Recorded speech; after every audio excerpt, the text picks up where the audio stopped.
So again, yesterday we have seen about groups. Okay, so user creation, we have seen the demo and we have seen what groups are, how do we create groups, how do we add users into that group, and how do we assign permission at group level, and why groups are important, why user groups are important in AWS. So these are the steps that we have seen. And also we have studied about policies. So what are policies? Why do we use policies? How do we create policies? What are the different modules or segments that we have in policies? Right? And what are the ways? Because we won't be knowing what are the attributes that are defined by AWS. So how do we know? How do we know that, okay, these are the attributes to start?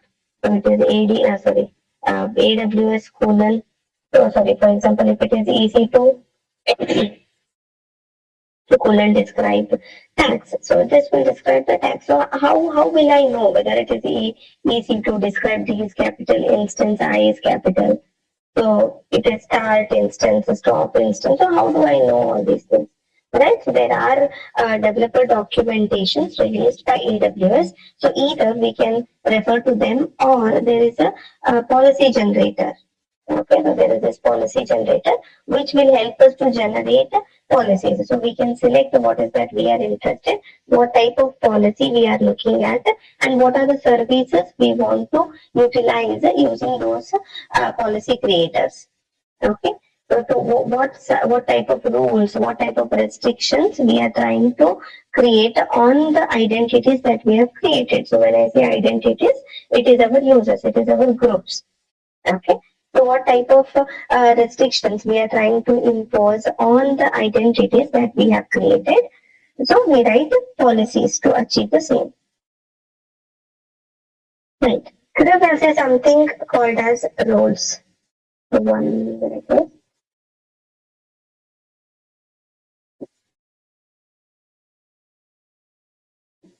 Right. Today we see something called as roles. So roles is also a type of identity. Now, before we start, so consider. Okay, consider. So do we all know class monitors? When we were in school, we used to have class monitor. Yeah.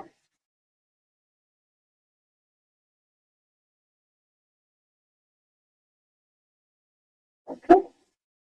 So what is this class monitor?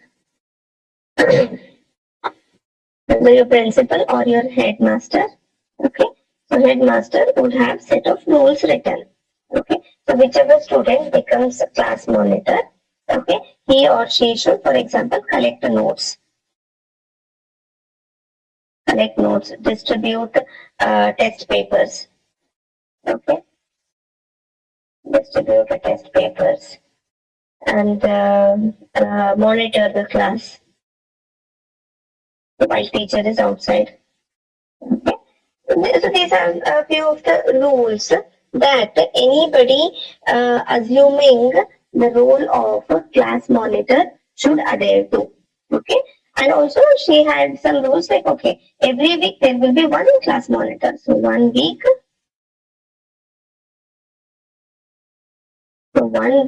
one class monitor. So according to roll number, so that at least once everybody in the class will get a chance to be class monitor. Okay. So clear on this example. So I believe we all know class monitor we used to have when we were in school, right? So where one person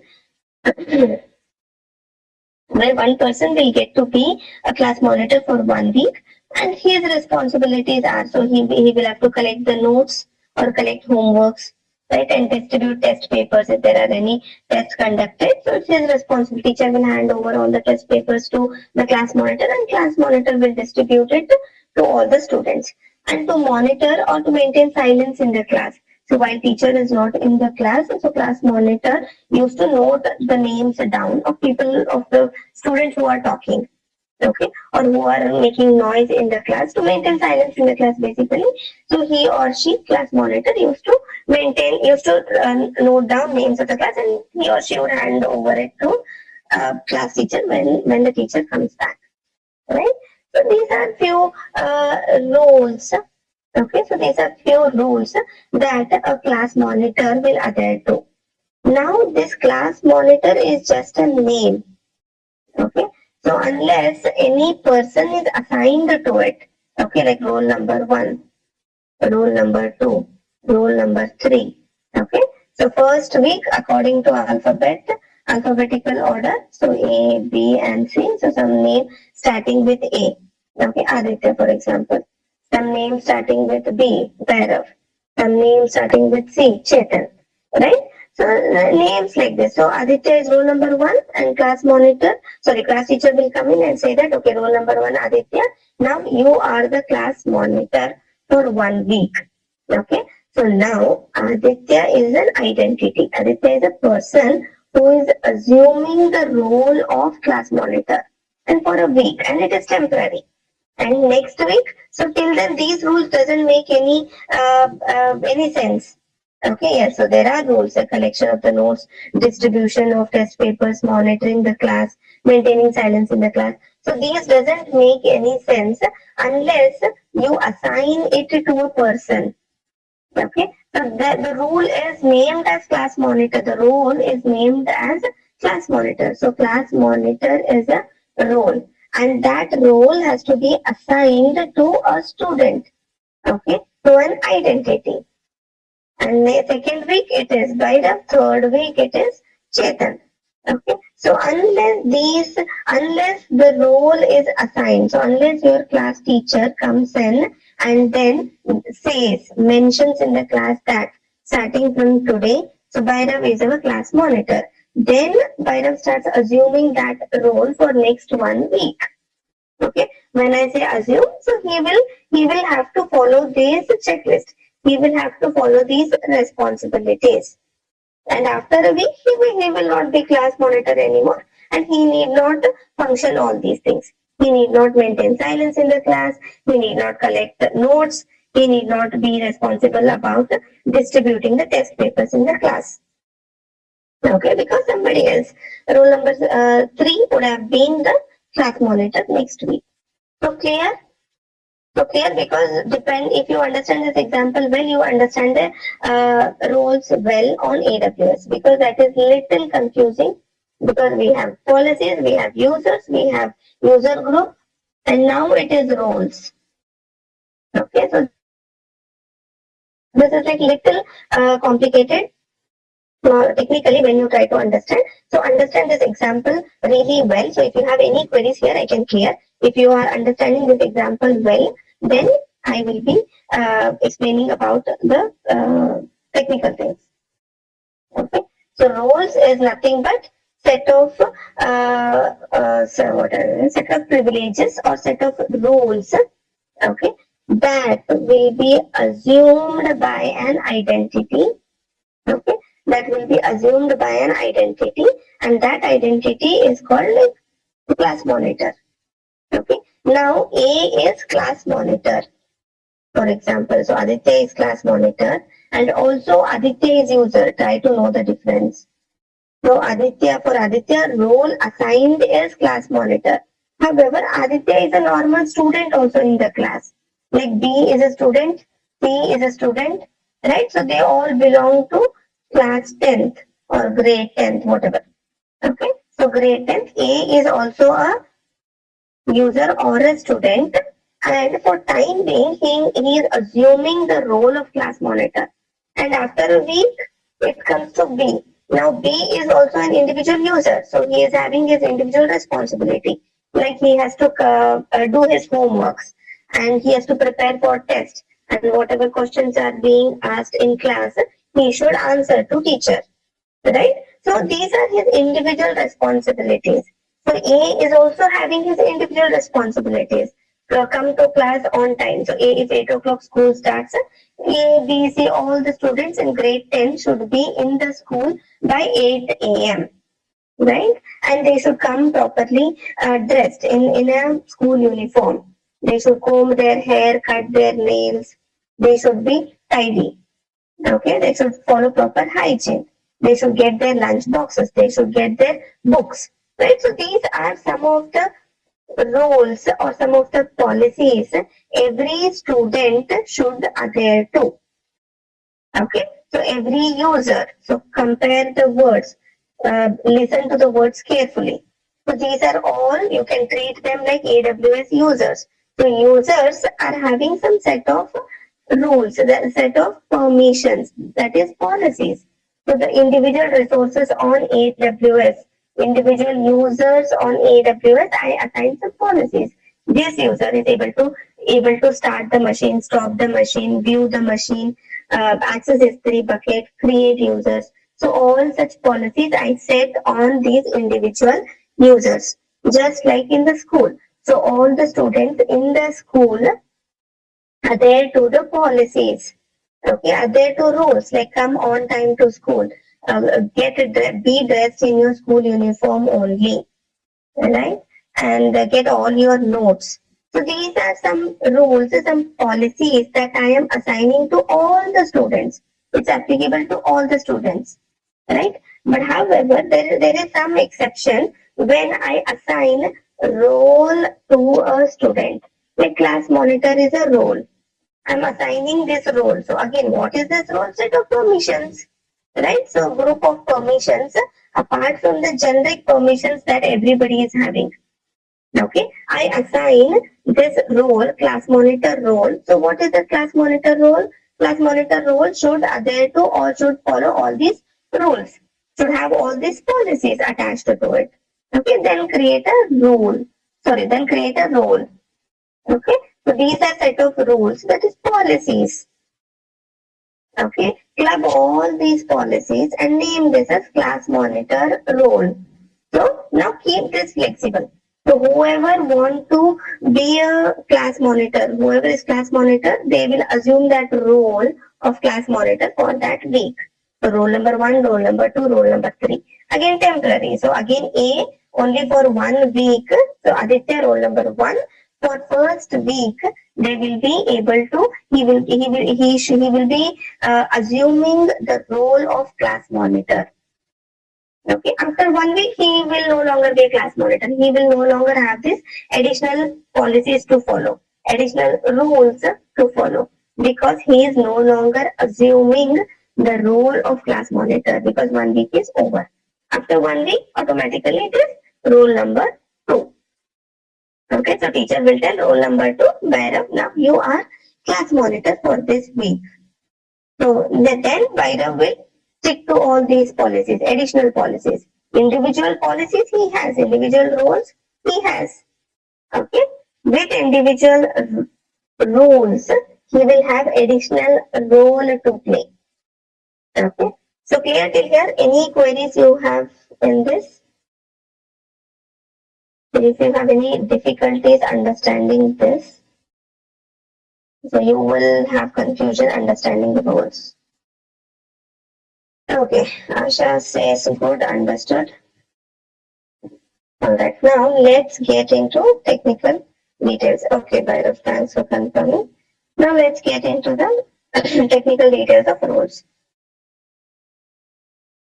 So roles, these are again type of IAM identity that can be authenticated and authorized. Okay, so how is this different from users? This is roles are assumed by resources. So when I say resources, this is your like EC2 instances.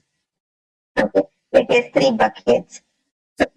So temporarily, you are asking, yes, because there are, for example, consider a real-time example where EC2 instance has to talk to S3 bucket.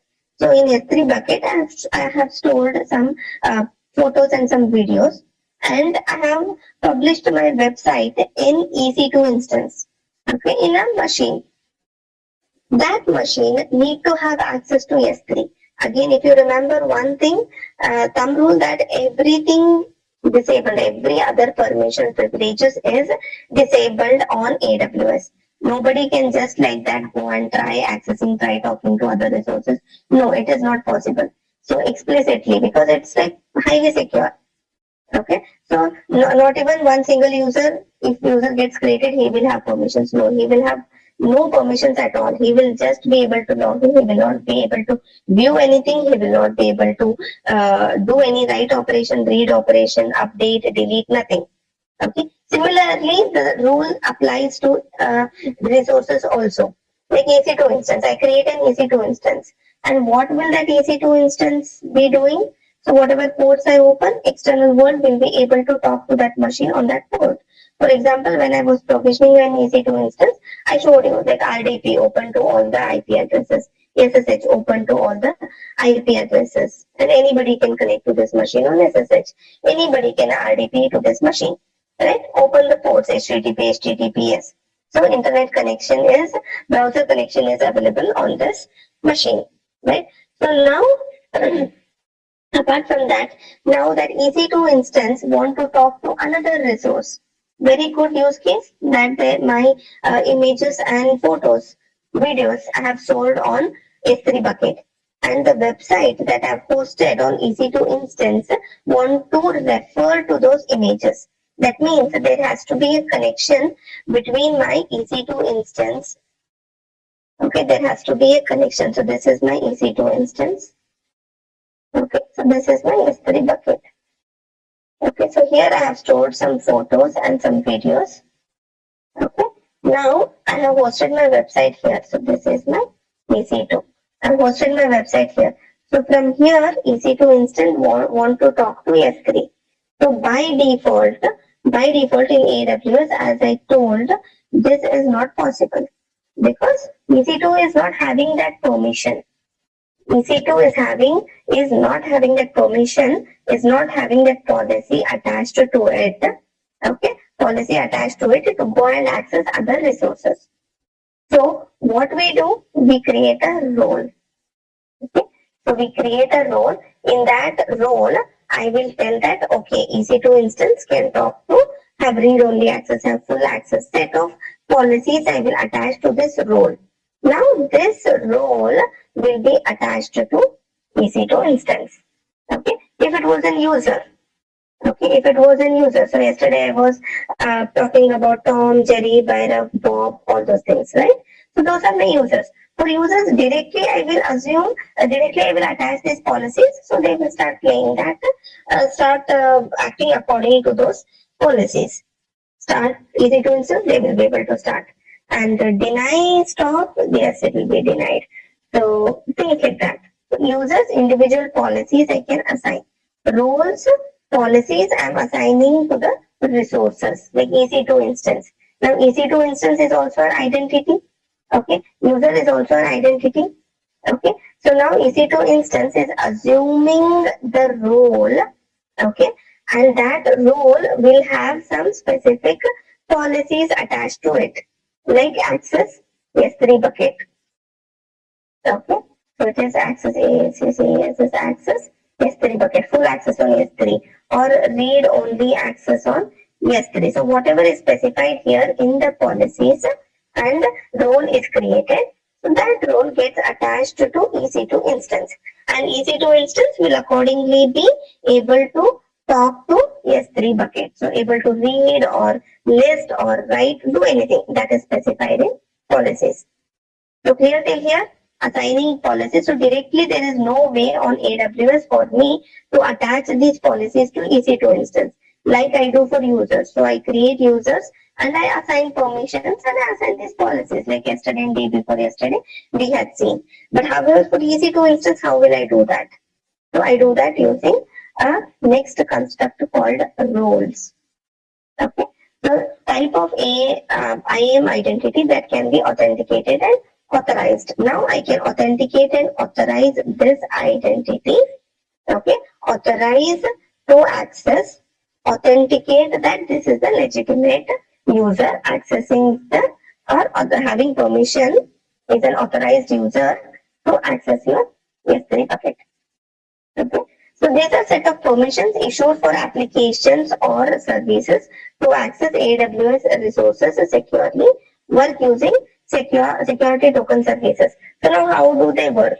So now this guy has to talk to this guy. So if user has to talk to EC2 instance, there are credentials. So username and password I give. on EC2 instance. So I had shown you when I was trying to logging in, I did decrypt the password. Okay, I created the key, I decrypted the password using username password. I was able to log in into the machine. Now, similarly, if EC2 instance should log in into S3, there should be some credentials. So that is called as security token services. Okay, so they were using STS and programmatic access. This is the rules are nothing but programmatically they access to the resources.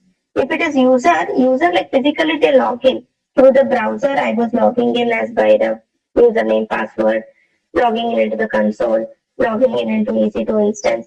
So all that I was doing. So that is programmatic access to the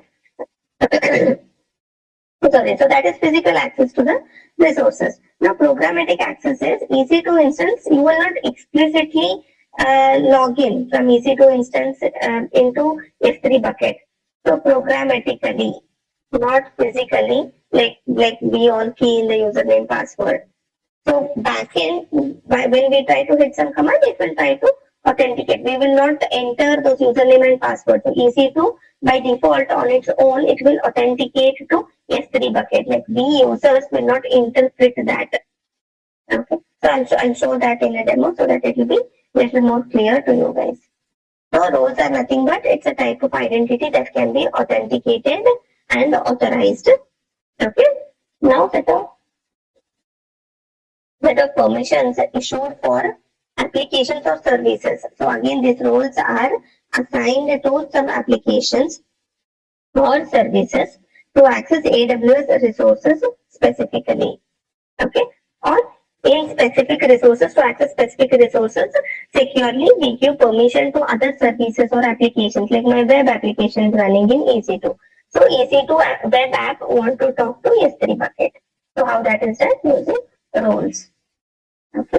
So one AWS resources or services interact with another using roles. As I said, so this is also a service, AWS service. This is also AWS service. So one AWS service talk to another AWS service using roles.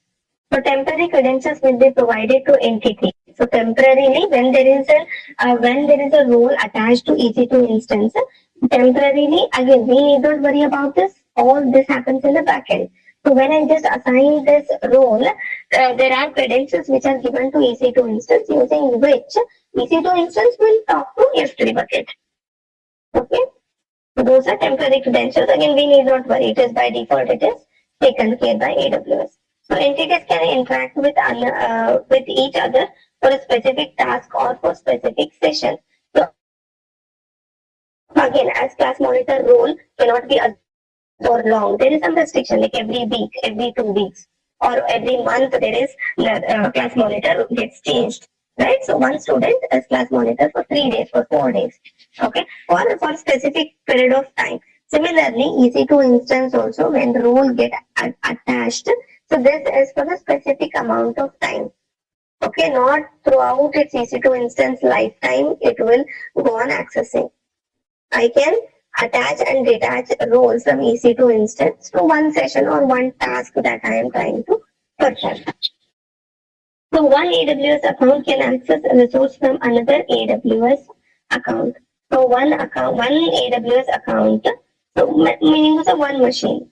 Okay, or we have like Bhairav's account or my account, Bob's account. So from one account to another account also, resources can talk to each other.